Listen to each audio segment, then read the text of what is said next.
जय हिंद दोस्तों। तमाम शिक्षकों एवं शिक्षिकाएं और दर्शक भाई बहनों को आदाब सलाम। दोस्तों, तमाम नियोजित शिक्षकों के लिए बहुत बड़ी खुशखबरी है।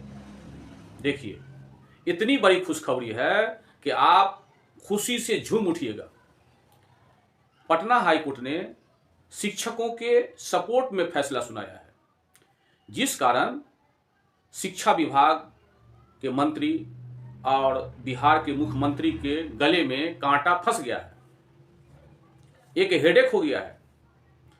आपको मालूम होना चाहिए कि औरंगाबाद जिले के सम्मानित शिक्षकगण जो पटना उच्च न्यायालय में केस किए थे, केस संख्या है 16,951/24। इसी साल केस 28 सितंबर 2024 को हुआ था और हियरिंग जो हुआ 12 नवंबर 2024 को और 26 को फैसला भी हो गया। फैसला क्या हुआ है?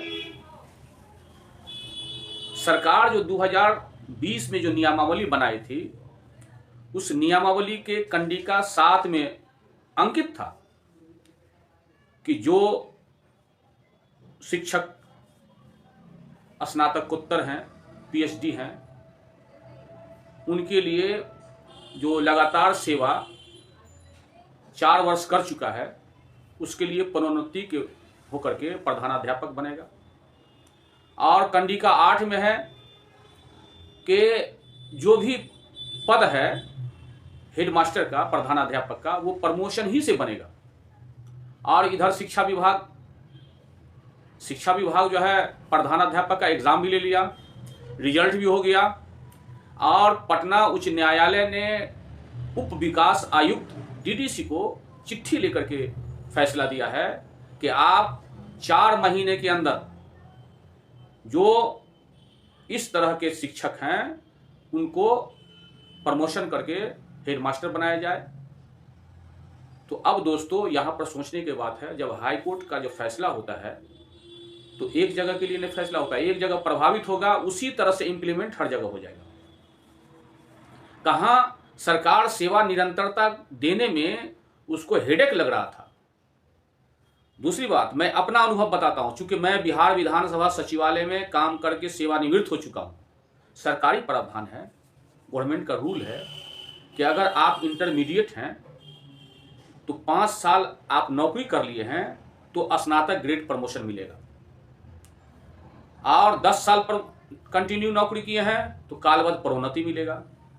अगर 15 साल नौकरी कर लिए हैं लगातार इंटरमीडिएट, वो ग्रेजुएशन का तो छोड़िए या पीएचडी का तो छोड़िए, अगर 15 साल कर लिए हैं लगातार नौकरी तो आपको प्रधानाध्यापक का प्रमोशन मिलेगा।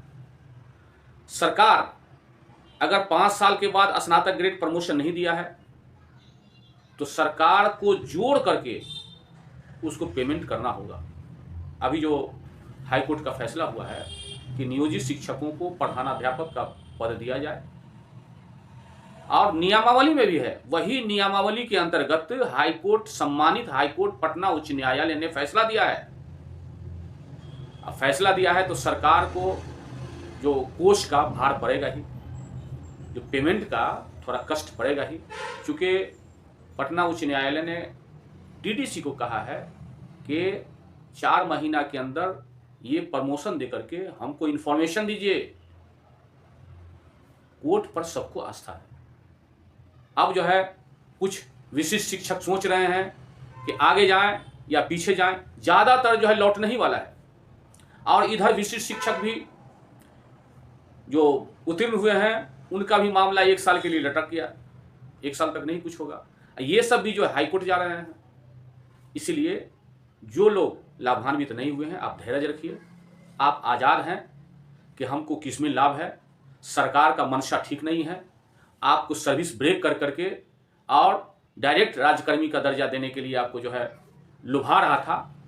कुछ लोग लोभ में भी फंस गए। आप लोग स्वतंत्र हैं, आप आजकल इंटरनेट पर सब चीज़ निकल जाता है। आप कहीं भी सिविल कोर्ट के आसपास जाइएगा और केस संख्या है 16,951/24 पटना हाईकोर्ट का, आप इस पर जो है आप ले सकते हैं जजमेंट, और आप एक वकील से मशविरा करके, जो जहाँ है वकील से मशविरा करके आप पूछ सकते हैं कि हमको लाभ किसमें होगा।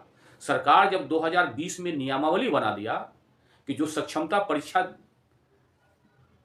लुभ में चले गए, और जब नियमावली बनाए, वो नियमावली को तोड़ा नहीं है, वो नियमावली है, वही नियमावली के अंतर्गत जजमेंट हुआ है। सब लोग खुश हैं।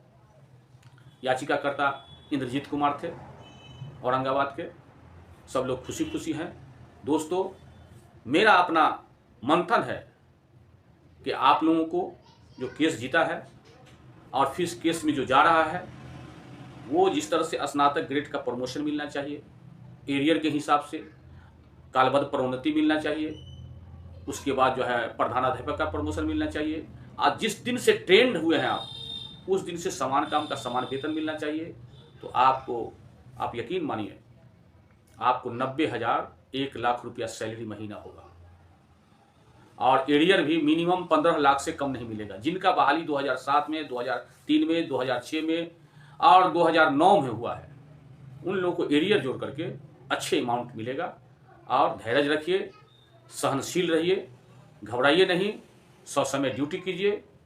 इधर कुछ बीपीएससी शिक्षकों के मामले में मैं कह रहा हूँ, तो सरकार ने बीपीएससी शिक्षकों को भी बेहतर से ठगा है, दे दिया। बहुत बड़ा संस्था से, बीपीएससी से हम पास करवाए हैं, लेकिन ये सरकार माननीय नीतीश कुमार बीपीएससी संस्था जो इतना उच्च कोटि का संस्था है, उसको भी माने जो एक प्रतिष्ठा है, घुल मिल करने का काम किया है, और बीपीएससी शिक्षक शिक्षिकाओं को भी ठगने का काम किया है।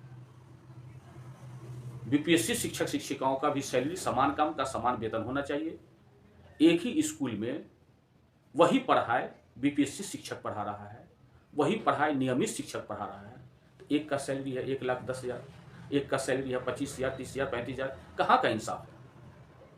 ये इंसाफ, ये घोर अन्याय है, ये घोर जुल्म है। ये सारा प्रभावित बच्चे पर पड़ेगा। सरकार को चाहिए शिक्षकों को सम्मान दे, शिक्षकों का अस्तित्व समाप्त नहीं करे। समाप्त तो कर ही दिया। जिस तरह से नियमित शिक्षक था, नियमित शिक्षक का पद है नहीं है, तो शिक्षा मित्र, शिक्षा मित्र के बाद जो है नियोजित शिक्षक, नियोजित शिक्षक के बाद विशिष्ट शिक्षक, उसके बाद गेस्ट शिक्षक, क्या है? दोस्तों, आपको घबराने की जरूरत नहीं है। आपके लिए मैं डेली, रोज बरोज एक नई खबर लेकर के आया हूं। जो भाई बहनें हमारे इस चैनल को सब्सक्राइब नहीं किए हैं, आप सब्सक्राइब कीजिए और अपने शिक्षकों के ग्रुप में अवश्य दीजिए। मैं जो भी खबर लाता हूं, सच्चा और पक्का खबर लाता हूं। दोस्तों, अब मुझे इजाज़त दीजिए, मैं अपनी बात को विराम देता हूं। जय हिंद, जय भारत।